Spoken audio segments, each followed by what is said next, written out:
Kiss my...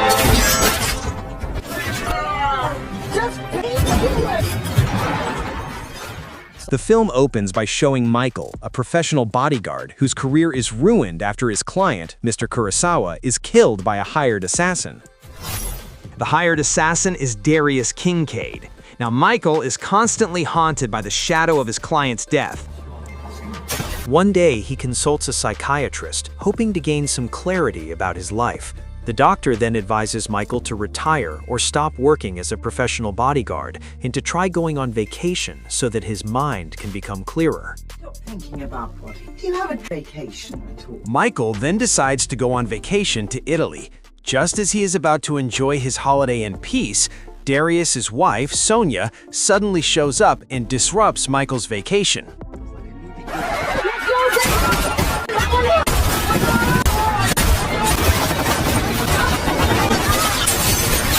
Who are you? Sonia Kincaid. Sonia's arrival brings major trouble for Michael. She wants Michael to help rescue Darius, who has been kidnapped by the mafia. Michael initially refuses because he is already retired, but Sonia forces him into it, leaving Michael with no choice but to become involved once again in his old, dangerous line of work. I got it.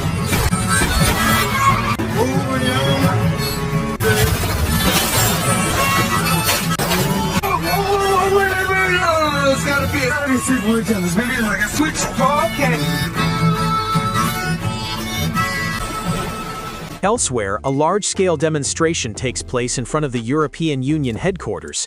This is triggered by the economic sanctions imposed by the EU on Greece over the past 2 years, which have left the Greek economy in a very weak state. However, the head of the European Union, Walter, announces that over the next 4 days, the EU will continue its economic sanctions against Greece. Economic and financial sanctions. As Walter is about to return home after renouncing his controversial decision, he is unexpectedly kidnapped by a group of Greek terrorists led by Aristotle's. Aristotle demands that Walter cancel the sanctions against Greece, but Walter firmly refuses. Feeling that there is no other option, Aristotle decides to kill Walter. 4 days later, when the sanctions against Greece are reinstated, Aristotle begins his grand plan to destroy all of Europe, determined to restore the glory of the Greek nation as the center of civilization. Elsewhere, in the city of Zagreb, Croatia, Aristotle meets a group of hackers known as Cyber. He invites them to work together to take control of power grids and infrastructure across Europe. Intrigued by the challenge, the hackers agree to help and immediately begin testing their skills in the city of Zagreb. Uploading files, the radius of everything connected to the crane. In an instant, the entire city of Zagreb, which is connected to the digital network, falls into total chaos and destruction. With malicious intent, Aristoteles wants all the hacking to be done for free. He orders his men to kill all the members of the hacker group.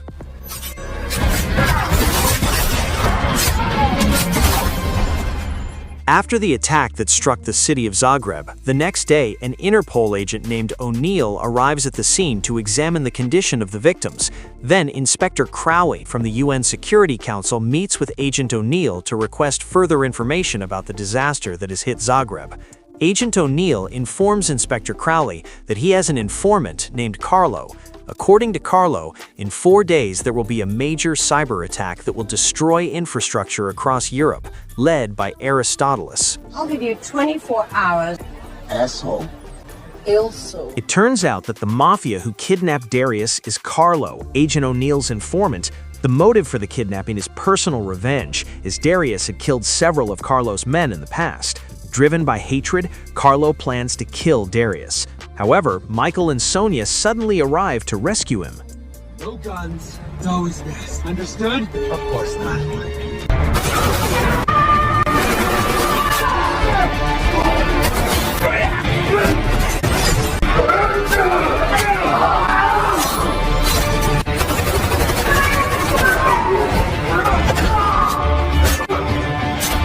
Strangely, after eliminating Carlo and his men, Michael, Darius, and Sonia are instead arrested by Agent O'Neill. They are arrested for killing Carlo, who was an important informant for Agent O'Neill. Carlo was actually meant to act as a spy to capture Aristotleus by purchasing an important item from a man named Voldemir. The item contains coordinate data that would later be used to attack and destroy Europe. However, since Carlo has been killed, Agent O'Neill has no choice but to order the three of them to take Carlo's place and carry out the task of buying the item. That's a felony. At first, they refuse the job. However, O'Neill firmly states that if they refuse, prison awaits all three of them on charges of killing an informant. With no other choice, they eventually agree to the mission and are given a sum of money to purchase the ordered item. What is this, a Nokia? I don't know how to look at me. Look at me. One dime try to go away. And I'm gonna... They eventually arrive at the designated meeting place for the purchase. Agent O'Neill assigns them clear roles. Michael acts as the bodyguard, Sonia plays the role of Carlo's mistress from England, while Darius monitors from a distance to ensure the transaction goes smoothly without any issues. I'm the bodyguard. Security check. Thank you very much. Michael and Sonia then meet Vladimir to purchase the item, which is placed inside a suitcase that is already connected to a bracelet attached to Sonia's wrist. If the suitcase moves too far away, the bracelet worn by Sonia will automatically explode. The only person who can remove the bracelet is Aristotleus. Then we're out of the club. Then move to the buyer's names. Fingerprint disarms. Right. You're fired. You're fired. After the purchase is completed, Voldemir and his men begin mocking Sonia for being old. Angered by this, their undercover operation is finally exposed, and the situation descends into chaos. Did you say? We have a problem.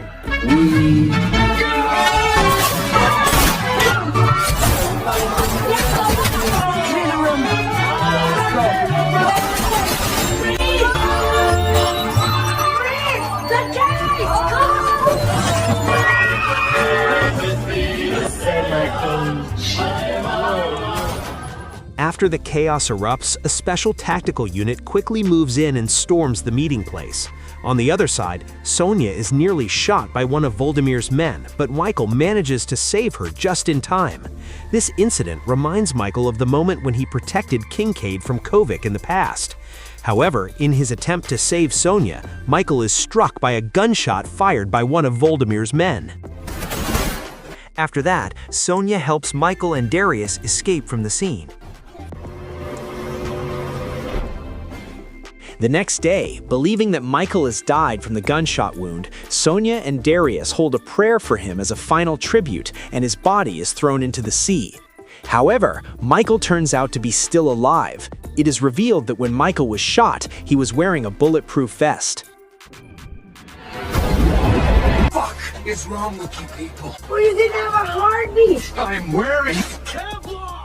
Elsewhere, Aristotleus learns that his item has been stolen by Michael, Darius, and Sonia.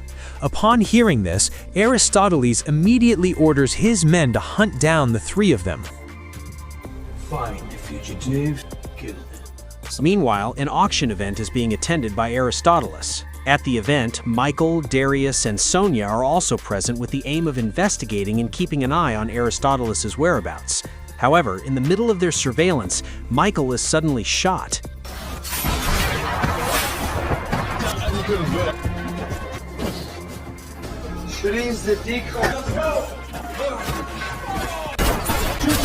In the desperate situation, Michael tries to steal a car. However, due to the effects of medication given by Sonia, Michael passes out while driving. Nice to me. Darius takes over the wheel and drives the car to escape and save them.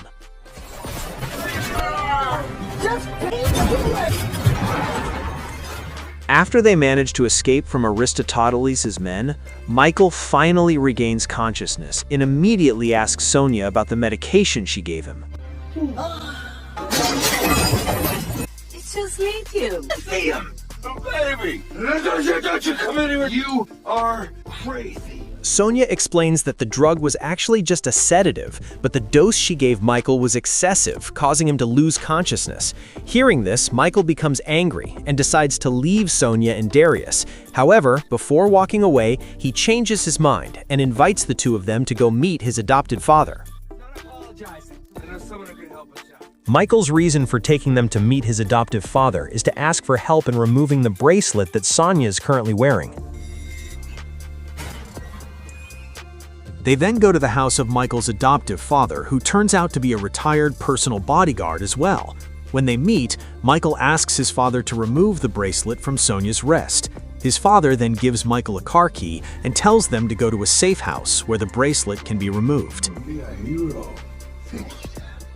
The three of them head to the safe house as instructed.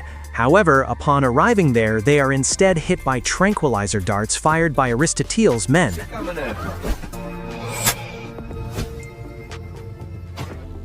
In their helpless state, they are taken to Aristoteles' headquarters. After they are brought before him, Aristoteles removes the bracelet from Sonia's wrist and takes back his item containing the coordinate data to attack Europe. Meanwhile, it is revealed that Sonia and Aristoteles share a past relationship. They once loved each other deeply, but at one point Sonia fell from a ship, causing her to lose her memory and ultimately leading to their separation.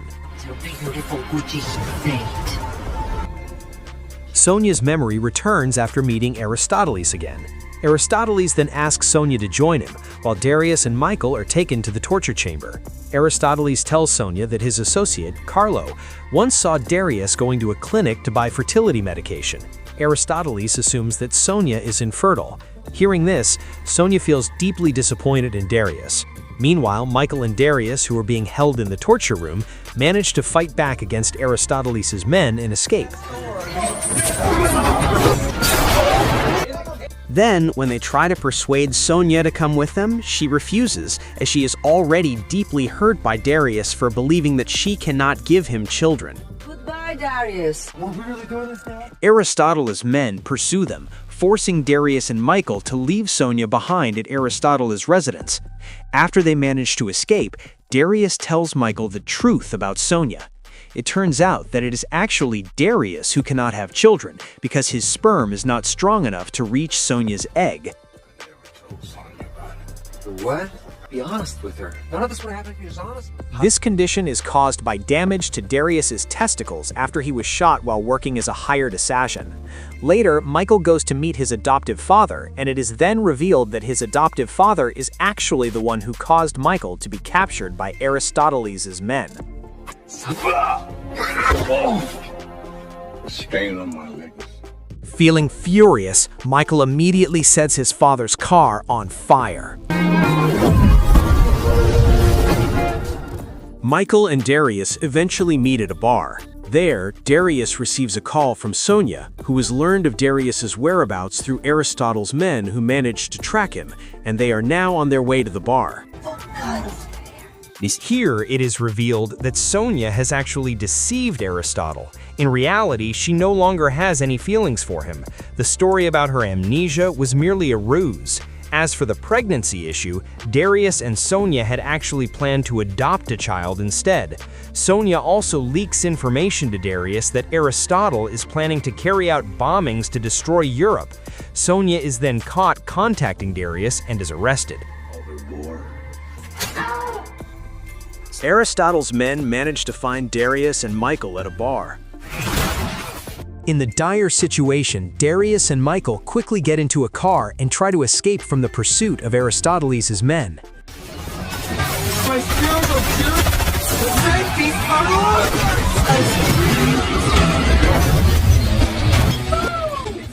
After they manage to escape, the car driven by Michael crashes into a road barrier. As a result, Michael, who is not wearing a seatbelt, is thrown from the car, struck by another vehicle, and ultimately falls into the sea. My knee's headed to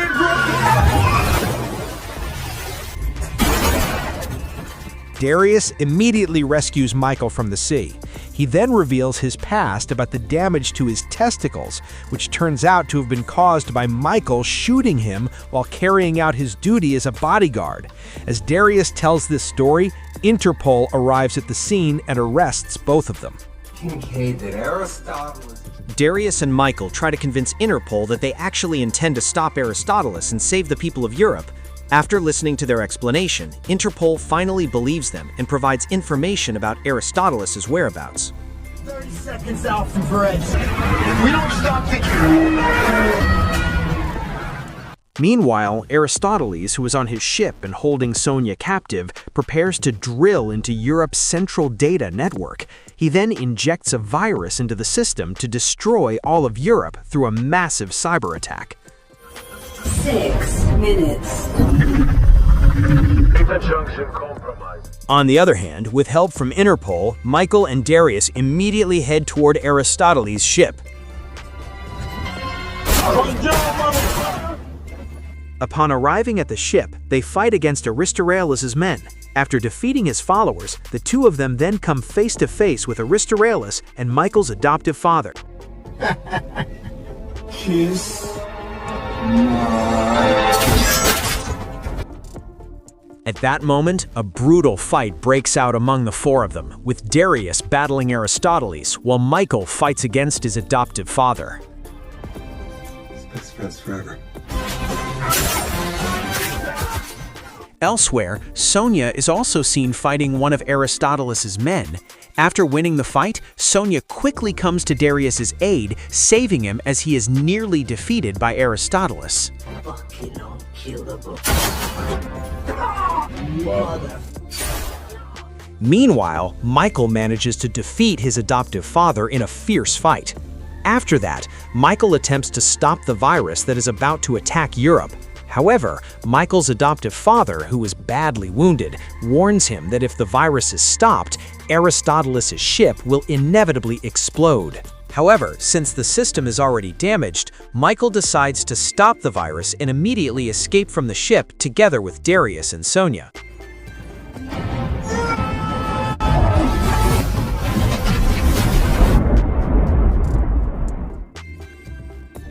After the three of them manage to survive, Agent O'Neill hands Michael a document and asks him to sign it. Michael assumes that the document is his reactivated license, but Sonia then explains that it is actually adoption paperwork. In other words, Michael officially becomes the adopted child of Sonia and Darius, and the film comes to an end. Adoption papers. Adoption papers. Our son. What the f***?